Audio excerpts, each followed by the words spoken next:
Hey, good afternoon. Welcome to Sullivan Smart Sense. I'm your host, Heather Sullivan. And today we are talking tornadoes because, of course, that is what we had come through here in Texas. Always an extremely scary situation where we feel a little lucky because, of course, things could always be really bad when tornadoes come to town. But we do know there were plenty of people that had pretty good damage in certain areas of our community. About homes and your home and safety for tornadoes. We're also going to talk about whether if you had damage, how to make sure that you find a good contractor and you don't get scammed. So I have two guests today. First, we're going to talk about your home, things to look at in your home to make it a little more disaster resilient. Tornado resilient, hurricane resilient, things that will make you feel a little safer in your home. Or if you are perhaps looking for a new home, some things to look for when you are shopping around to make sure that you are buying a good durable home that will help keep you and your family safe. So joining me today, I want to welcome to the show my guest. This is Leslie Chapman Henderson. She's the CEO of the Federal Alliance for Safe Homes. Leslie, thanks so much for being with us. I appreciate it. Oh, it's our pleasure. Thanks so much for having me. Yeah, first, let's just talk a little bit about your organization and what you guys do. Sure. So we were founded in 1998, and for 24 years, our nonprofit organization has been working to help consumers and homeowners with the information to help be safe in a disaster and then to protect their home. So everything from earthquakes to hurricanes and floods, and of course, tornadoes. Okay. And of course, with these tornadoes that came through, it really is kind of the beginning of what is a long storm season in Texas and the Houston area, but really across the country, we need to be so mindful about, what, like you were just mentioning, tornadoes, hurricanes, different things that can happen. So first, for people kind of looking at their own homes, let's just talk about some things that they can kind of start eyeballing in their own homes to look at things maybe they could make safer or steps that they could take, things they can add to their homes to make them a little safer, a little more durable. So when we talk about high wind, probably the most important part of your house to start with is your roof, because you've got to keep that roof on. And there are different aspects to the roof that make it more or less resilient. The first thing is the roof itself and how it's attached. So the decking that is attached to your rafters, which you can see from the inside if you have attic access, do you have plenty of nails in the nailing pattern? We're not talking about anything expensive. They're just the nailing pattern. The more intense it is and the more dense it is, the stronger that roof deck is. And then the roof framing itself, how is it attached to the top of the wall? Again, this is something you can see from inside the attic. Do you see metal connectors? Are they closely spaced? And if they are, then you've got a nice way to hold that roof down when the wind tries to lift it up and lift it off. And that roof itself is critical. The other thing we want you to have is a little secondary barrier, what's called a sealed roof deck on top of that plywood under the shingles. Because in certain levels of high wind, no matter what you do, you're going to lose the shingles. And we want to keep the water out of the attic when that happens. And you guys sent me some images, and I'm going to show these here because you talk about caulking for the roof and the attic. Can you talk a little bit about that? Sure. One of the greatest things about, when we talk about all these different things, it's important for us to give you solutions, right? And there's some great DIY low-cost solutions. One of them is exactly this. Clemson University tested this years ago. And if you can apply premium flooring adhesive, if it's cool enough in the attic when you do it, along those seams between the rafter and the underside of the deck, you can increase the wind uplift strength of your roof by 3 times. And it's really just the cost of the caulk or the adhesives, and then the time to get up in the attic. If you can do it safely, got to be careful up there. But that's really critical. The other thing we're looking at here are soffits, right? So around the edges of your roof on the outside, under the eaves, you're going to see some type of material. It may be plywood, it may be these, you see here, metal or aluminum. If you caulk, and we use the dark caulk for these pictures, but you generally want to use clear because you don't want to make it unattractive. But strengthening those soffits is another very good DIY activity. It's low cost and it has a big impact because when the wind pushes rain against the side of your house, it pushes it up. And guess where it goes? Up against your soffits and eventually into your attic. So we want to keep that water out of the attic because if it gets in there, of course, it's going to come down and come through your ceilings. And let's talk a little bit about garage doors because you guys sent me some examples here. These look pretty durable.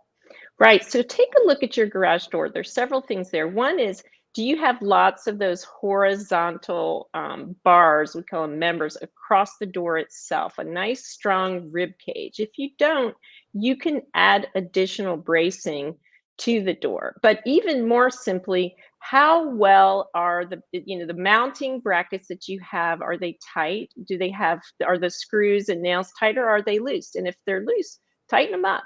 Also, the rollers on the door, make sure that the track that holds the rollers are not coming loose.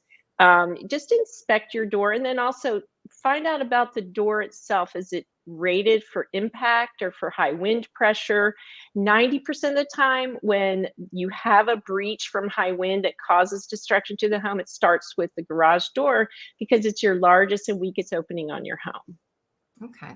And let's talk about safe rooms because when we were setting up this interview and I was talking with another one of your representatives, we were talking about people often think that a safe room is going to be super, super expensive and out of reach, but that's not necessarily the case, right? That's right. So safe rooms, interestingly, are a gift to those in tornado areas from Texas. They were invented at Texas Tech. And there are 6 different types. And as you can imagine, like everything else, as time has gone on, they've become more and more affordable. Today, one of the types is prefabricated steel. And you can get one from a place like Lowe's, for example, for $3,000 or less. And you can also make it something that serves as a closet or a safe or an outside building.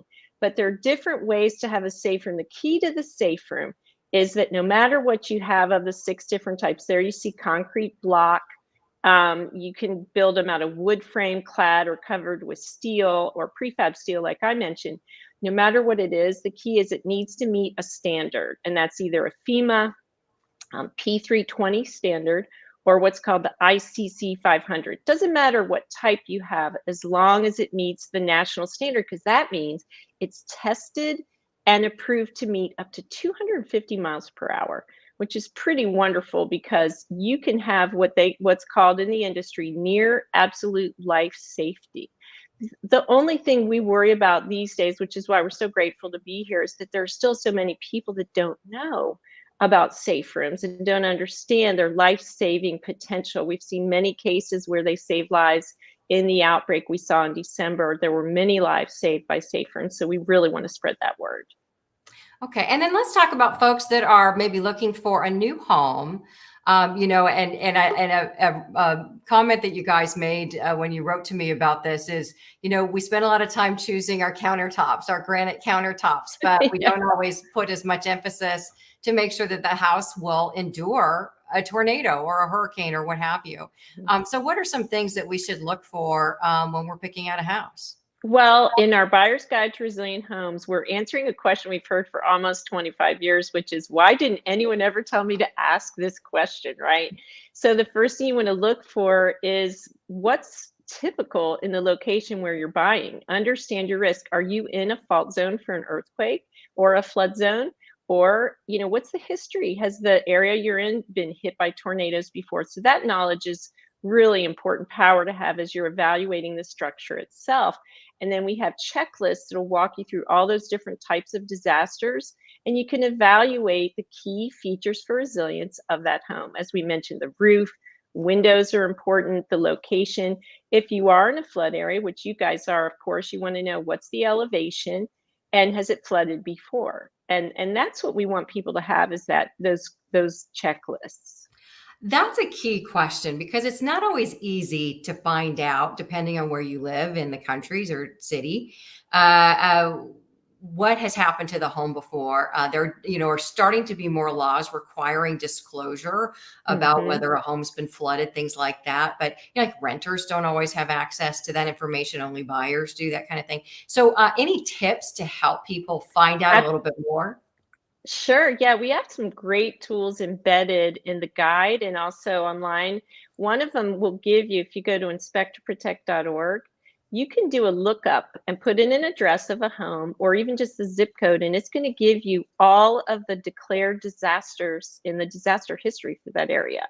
And that comes out of the FEMA database. So all of the things that have happened in the past that are of a size to be declared by the federal government will be listed there. And we hear from people all the time. They're like, I had no idea. So it's really important to do those lookup. But we got great tools in there, and the data, your building code lookup, what's happened before. If your house is in a particular kind of zone, we even give you recommended things you can do, because not every house is ever going to be perfect, but if you come armed with a list of things that, retrofit recommendations, then you know what you're buying. And going in, maybe I want to do a little bit more on my note so I can go ahead and upgrade. And those kind of upgrades can really make a difference. Okay. I have up here just a couple of websites. I've got your the flash.org and then the tornadostrong.org. How can people go about maybe finding out a little bit more about what you guys have available to help? Well, one of the things that we provide is free consumer resource and referral, because we are backed by the best academic and other labs and organizations in this arena.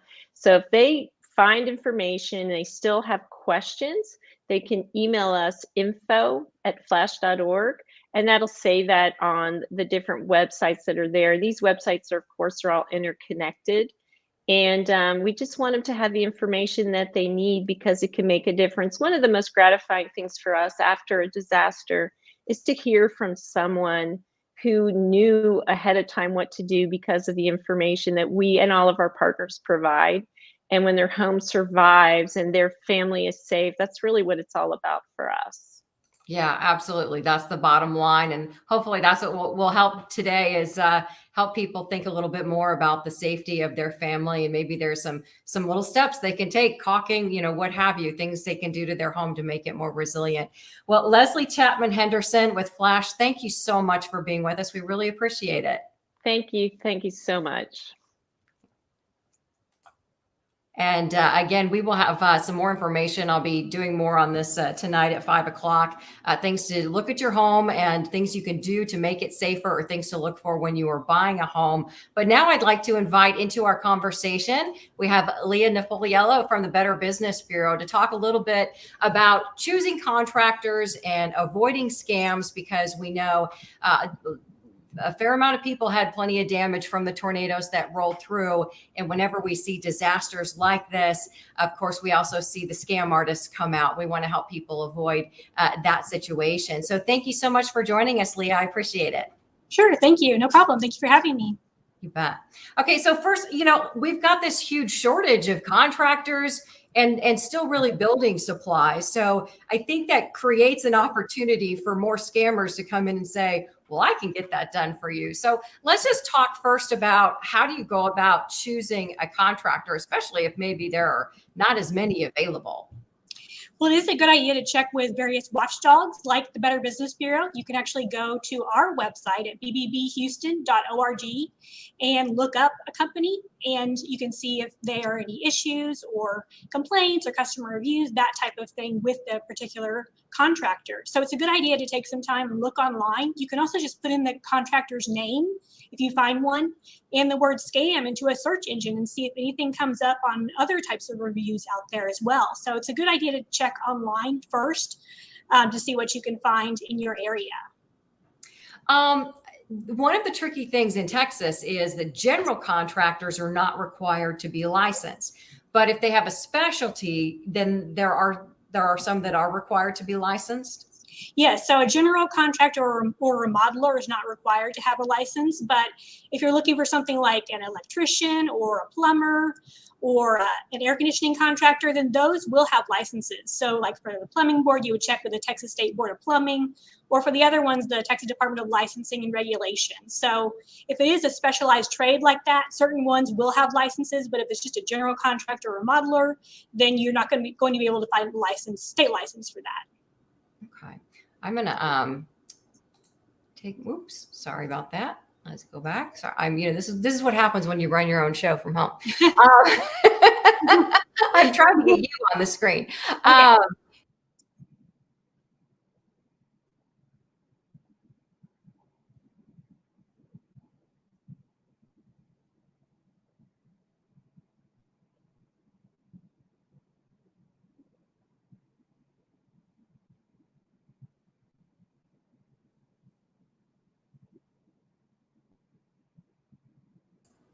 Are you hearing me okay? No, I didn't hear you. Okay, sorry about that. Okay, so we know that a lot of the scammers come out, when we see disasters like this. What are some of the red flags to watch for that someone may not be what they seem? So you want to watch out for anyone that's being very high pressure with you, that comes to your door, for instance, and wanting you to hire them immediately, or for you to pay them money, or let them into your home immediately. You should never hire someone on the spot, and especially if they're being very high pressure and acting like that you need to hire them immediately, then that's a red flag. Also, if someone is wanting you to pay a large sum up front, especially if that's in cash, then that's another issue too, because it could be someone that's just a fly-by-night contractor that will just take that money and maybe not do any work whatsoever and just run out of the area, maybe even out of the state. So you have to be aware that these types of issues are happening, and the scammers will use those types of tactics in order to take advantage of people who are unfortunately dealing with these types of disasters. One of the issues that we're seeing right now, because we have the labor shortage and because we have the supply shortage, is then we see delays. So people may have hired a contractor, but it's becoming this huge delay. Any advice for how you sort of know or navigate when it's really starting to be a long delay, whether it really is a case of they're just short on people, short on supplies, or when it has turned into a situation that now maybe they're just not showing up? How do you kind of know the difference? What do you do? It can be kind of difficult to assess that because of the supply chain issues and other issues with employment, to trying to find people to complete the job. But if it's a situation with communication, if they're not communicating with you and explaining these issues, then that's a huge red flag. So if the delays are continuing and they have an excuse, but they don't really have a way to back that up, then you want to question that. And also, if they're just not showing up at all, the owner or whoever it may be is not talking with you and explaining to you what's going on, then that is a big concern. So you have to be constantly watching and making sure that they're taking into account what's going on, but also working with you as well. So basically look out for those types of issues. Okay. Leah Napoliello from the Better Business Bureau, thanks so much for being with us today. We really appreciate it. Sure. Thank you for having me. You bet. Okay, so today our topic is recovering from the tornado and really being better prepared for them in the future. So tonight at 5 and 6, I will have more on both of these topics. So we hope that you'll tune in with us on fox26houston.com. If you had damage, We will have more, some resources you can turn to make sure that you do get a good contractor that will come through for you and hopefully get your home put back the way that it should be, nice and safe. And also we'll have a lot more information about things you could do, some little DIY projects that we talked about that you could do to your home to make it a little safer, some options for safe rooms. And if you are out looking for a home, things that you can look for that will help to keep your family safe, whether it's a tornado or a hurricane or what have you. We want to help people stay safer in their homes because we know, of course, we're just at the beginning of these seasons where all of the storm activity starts really heating up. So join us tonight at 5 and 6. I'll have more on that. We'll also have more on fox26houston.com on Sullivan Smart Sense. Thanks so much for joining us, and we'll see you again soon.